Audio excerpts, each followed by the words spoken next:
Question 1. The proportion of clinical cases resulting in several severe clinical manifestations is known as option A. Virulence, B. Infectivity, C. Pathogenicity, D. Pre-pathogenesis. एक ऐसा आपको बताना है, एक ऐसी घटना होती है जिसमें जो कोई भी पैथोजन होता है या माइक्रो ऑर्गेनिजम्स होते हैं, जब वो किसी भी होस्ट को किस हद तक, कितना ज़्यादा उसको नुकसान पहुंचा रहे हैं या उसको डैमेज पहुंचा रहे हैं, इसको क्या बोला जाता है? इसको वायरुलेंस बोला जाता है। यही यहाँ पर आंसर है, इसलिए यहाँ पर जो करेक्ट आंसर ऑप्शन ए बिल्कुल सही है, वायरुलेंस। इसको समझेंगे। वायरुलेंस क्या होता है कि वायरुलेंस एक, इसको हिंदी में रोग जनकता, किसी भी जीवाणु की, वायरस की रोग जनकता कहा जाता है। तो ये रोग जनकता ये होती है कि ये किसी बीमारी के सापेक्ष कितना घातक है, जिस भी होस्ट में ये जा रहा है उसको कितना खतरा पहुंचा रहा है, इसको वायरुलेंस बोला जाता है। नेक्स्ट क्वेश्चन की ओर चलते हैं। अगला प्रश्न है, which of the following gases is not a part of green house gas? निम्नलिखित में से कौन सी गैस ग्रीन हाउस गैसों का हिस्सा नहीं है? A. Nitrous oxide, B. Carbon dioxide, C. Oxygen और मीथेन। तो यहाँ पर जो ग्रीन हाउस गैसें होती हैं उनमें नाइट्रस ऑक्साइड भी होती है, कार्बन डाइऑक्साइड होती है और मीथेन भी होती है, जबकि जो ऑक्सीजन है ये ग्रीन हाउस गैस नहीं है। यही इसका करेक्ट आंसर हो जाएगा।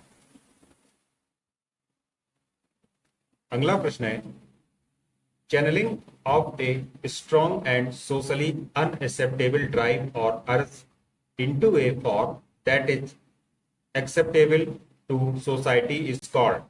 सशक्त और सामाजिक रूप से अस्वीकार्य किसी मुहिम और तीव्र इच्छा को समाज को स्वीकार्य स्वरूप में संचालित करने को कहा जाता है। A. Regression, B. Sublimation, C. Replacement, D. Identification. Correct answer is option B, sublimation.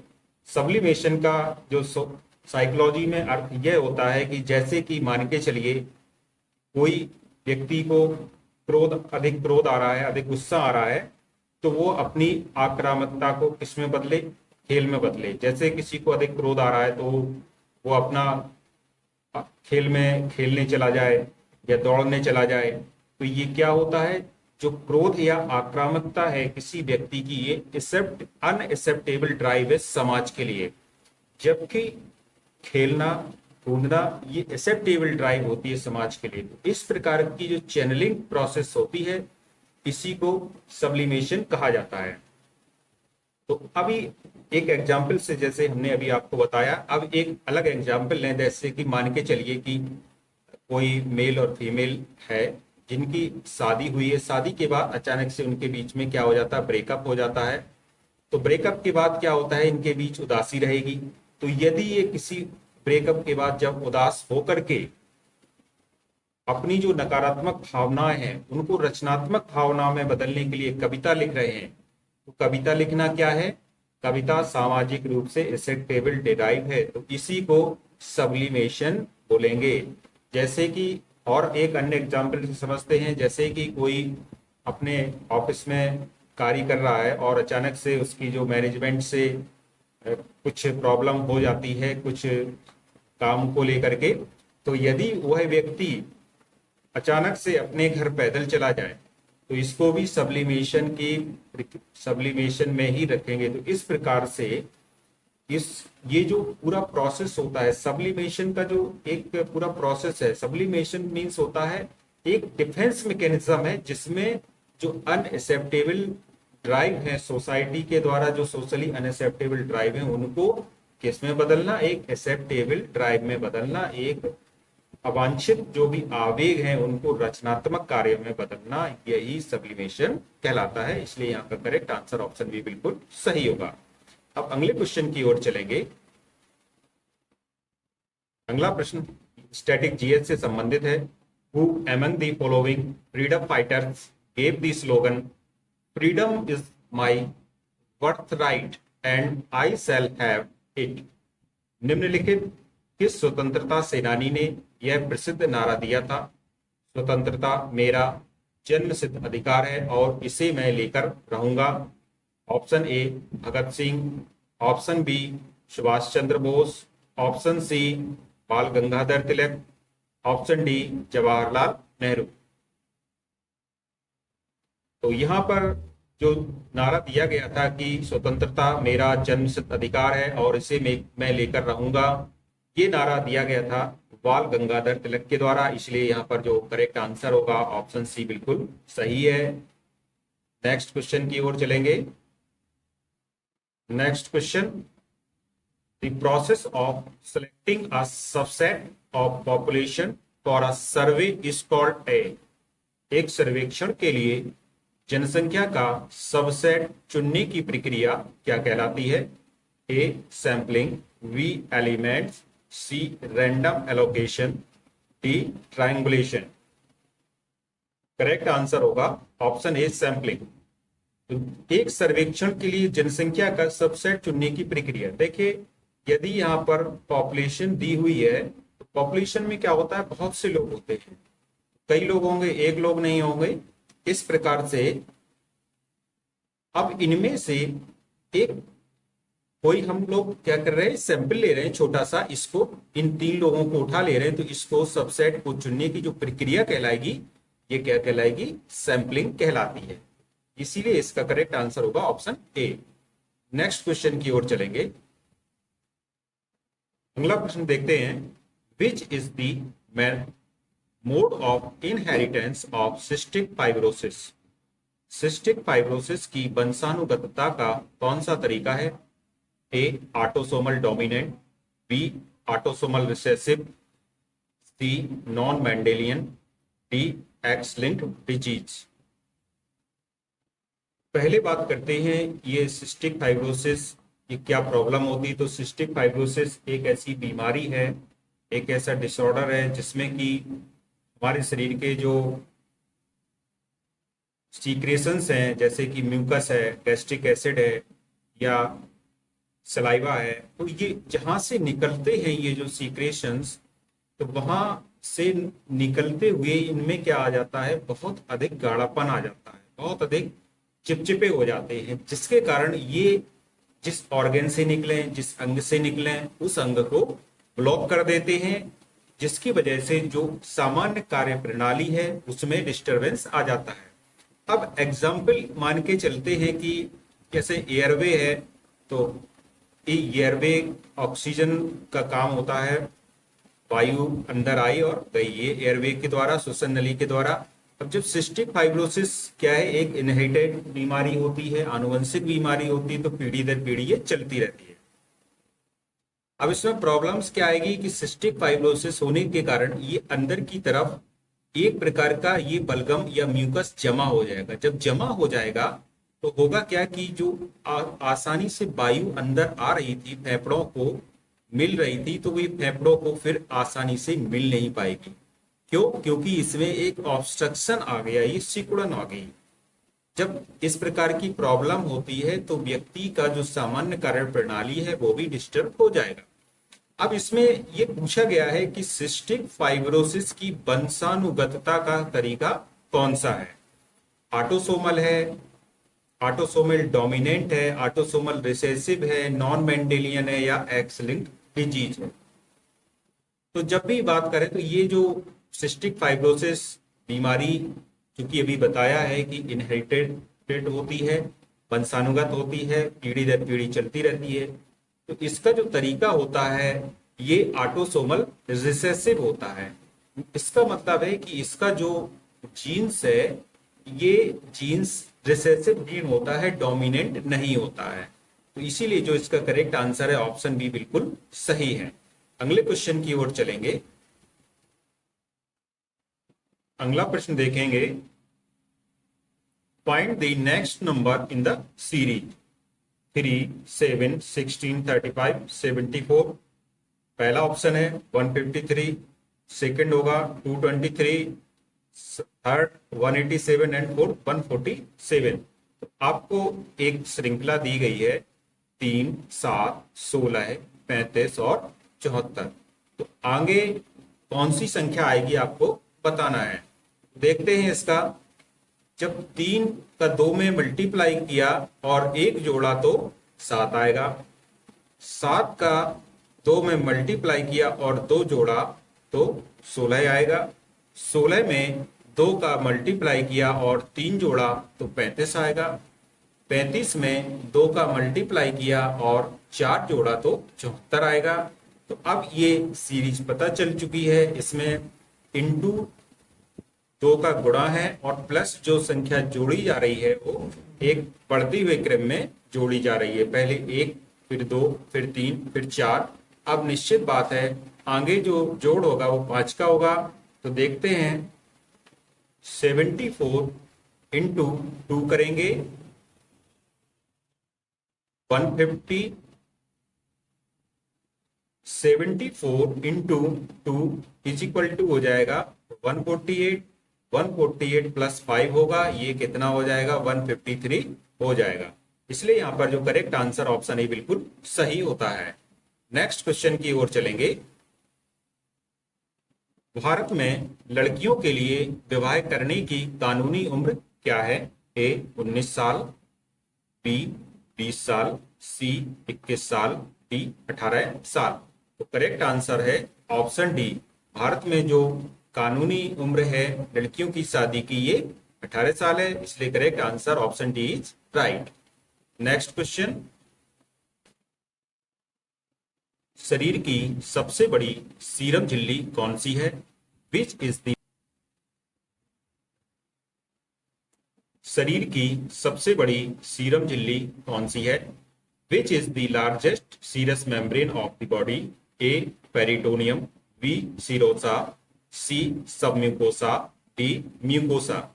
Correct answer is option A peritoneum शरीर की सबसे बड़ी लार्जेस्ट सीरस मेम्ब्रेन होती है और ये एब्डोमिनल कैविटी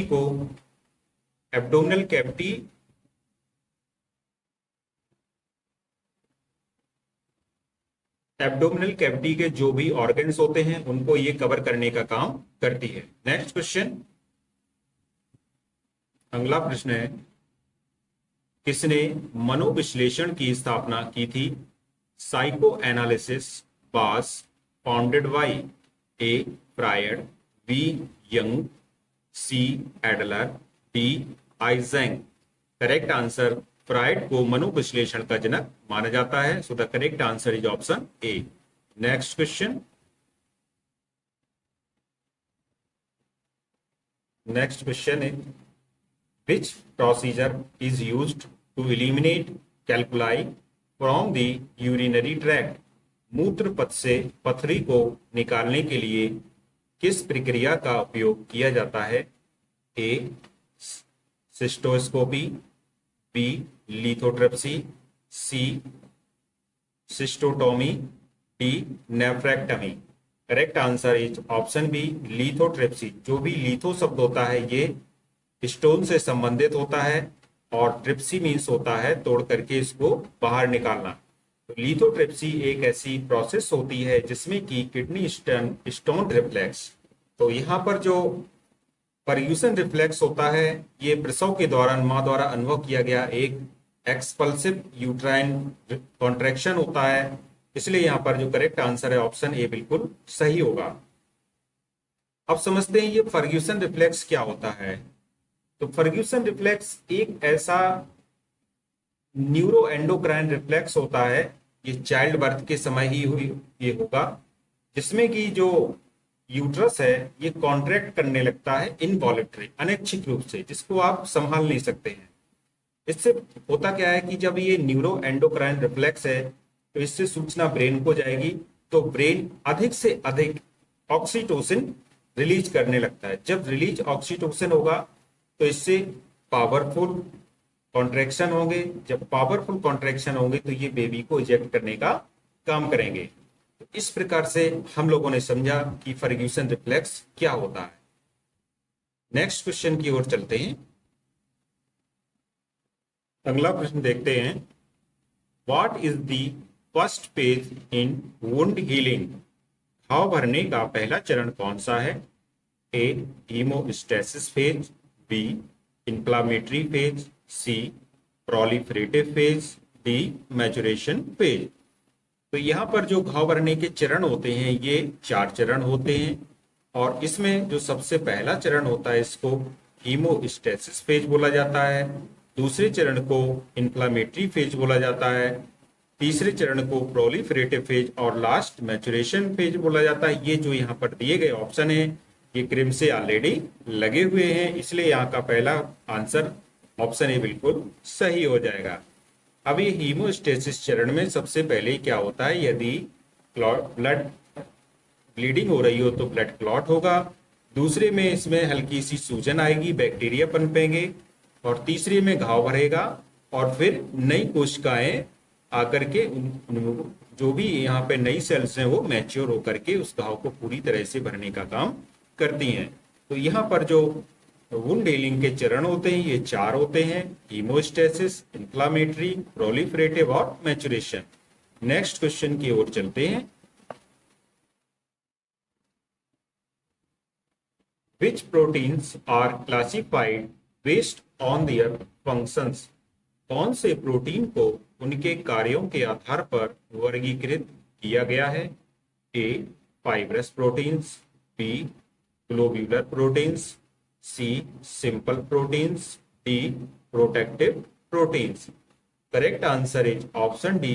ये प्रोटेक्टिव प्रोटीन्स होते हैं जो कि शरीर को प्रोटेक्ट करने का काम करते हैं, शरीर की इम्यूनिटी बनाए रखते हैं।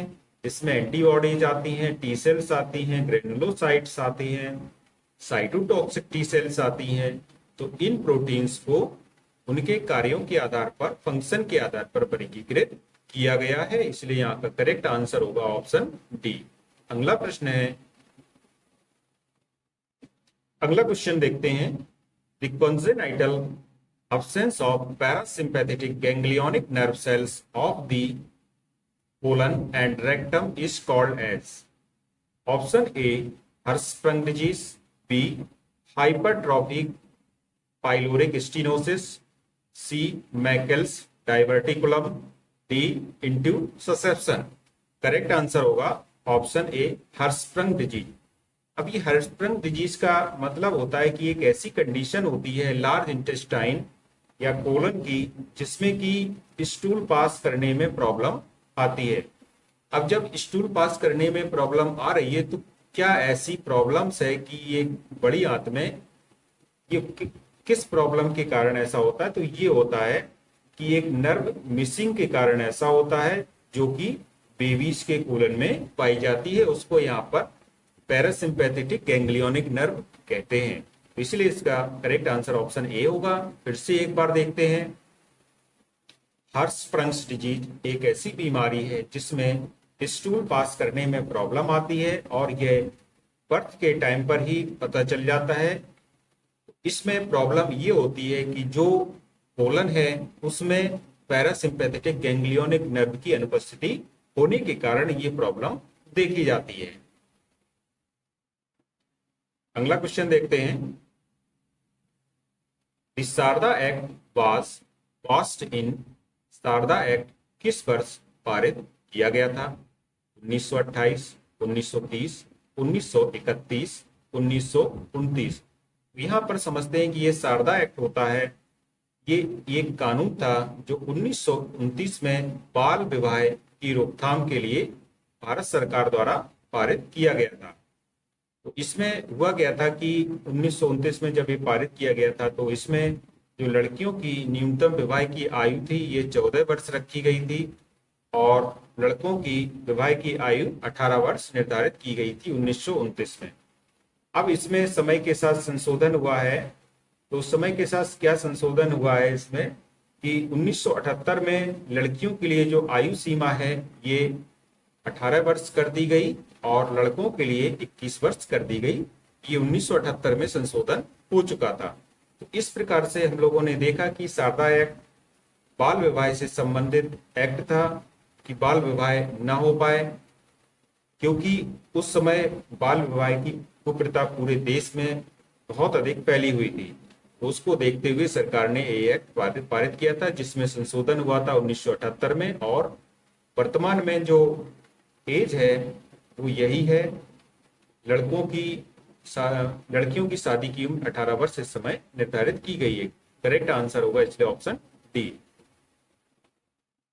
अगला प्रश्न है, what is the SI unit of force? बल की एसआई इकाई क्या है? डेसिबल, न्यूटन, हर्ट्ज या डायोप्टर? तो यहाँ पर जो बल की इकाई होती है ये न्यूटन होती है, इसलिए इसका करेक्ट आंसर ऑप्शन बी होगा। डेसिबल ये ध्वनि की होती है, ध्वनि की तीव्रता की इकाई डेसिबल होती है। हर्ट्ज आवृत्ति की इकाई होती है। और ये जो डायोप्टर दिया गया है ये लेंस की क्षमता मापी जाती है। तो इस प्रकार से यहाँ पर जो करेक्ट आंसर होगा ऑप्शन बी बिल्कुल सही है कि बल की एसआई इकाई न्यूटन होती है। नेक्स्ट क्वेश्चन की ओर चलेंगे। Who were the early pioneers of immunization? टीकाकरण के शुरुआती अग्रदूत कौन थे? A Chinese, B Egyptians, C Greeks, D Mesopotamians? Correct answer होगा ऑप्शन ए चाइनीज। ये इम्यूनाइजेशन के अग्रदूत माने जाते हैं। Next question, which one of the following की points is not philosophies of administration? निम्नलिखित में से कौन से मुख्य बिंदु प्रबंधन सिद्धांतों में शामिल नहीं है? A effective communication, B delegation of responsibility, C cost effectiveness, D rewards and challenges? Correct answer is option D rewards and challenges. ये एडमिनिस्ट्रेशन में शामिल नहीं होते हैं। शेष ये जो ऑप्शन दिए हैं ये एडमिनिस्ट्रेशन का एक पार्ट होते हैं। जैसे कि इफेक्टिव कम्युनिकेशन एडमिनिस्ट्रेशन का बहुत इंपॉर्टेंट पॉइंट होता है। डेलीगेशन ऑफ रिस्पॉन्सिबिलिटी, सबको एक जिम्मेदारी देना, ये भी एडमिनिस्ट्रेशन का एक पार्ट होता है।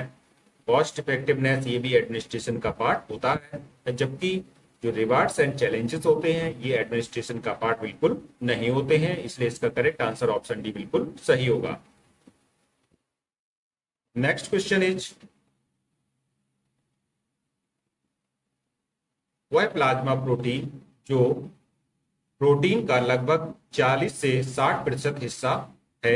ए ग्लोब्यूलिन, बी फाइब्रिनोजन, सी फाइब्रिन, डी एल्ब्यूमिन? तो यहाँ पर जो प्लाज्मा प्रोटीन है उसका जो चीफ कंपोनेंट होता है, तो प्लाज्मा प्रोटीन का जो चीफ कंपोनेंट होता है ये क्या होता है? एल्ब्यूमिन होता है। और ये जो एल्ब्यूमिन होता है ये कहाँ बनेगा? एल्ब्यूमिन लीवर में प्रोड्यूस होता है, लीवर में इसका प्रोडक्शन होता है और ब्लड में ये मौजूद रहता है। अब एल्ब्यूमिन के बारे में और भी हम लोग अन्य पॉइंट यदि देखें तो एल्ब्यूमिन का काम होता है जो शरीर में तरल पदार्थों का संतुलन है, फ्लूइड बैलेंस है, उसको बनाए रखना। और जो भी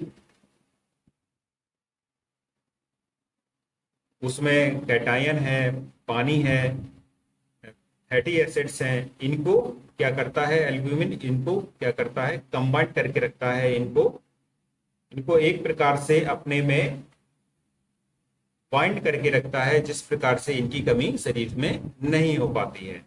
तो इस प्रकार से जो चीफ कंपोनेंट होता है प्लाज्मा प्रोटीन का ये एल्ब्यूमिन होता है। और एल्ब्यूमिन का प्रोडक्शन लीवर में होता है और प्लाज्मा कंटेंट का मुख्य पार्ट होता है। और इसका जो फंक्शन होता है फ्लूइड बैलेंस मेन इसका फंक्शन है। नेक्स्ट क्वेश्चन की ओर चलेंगे।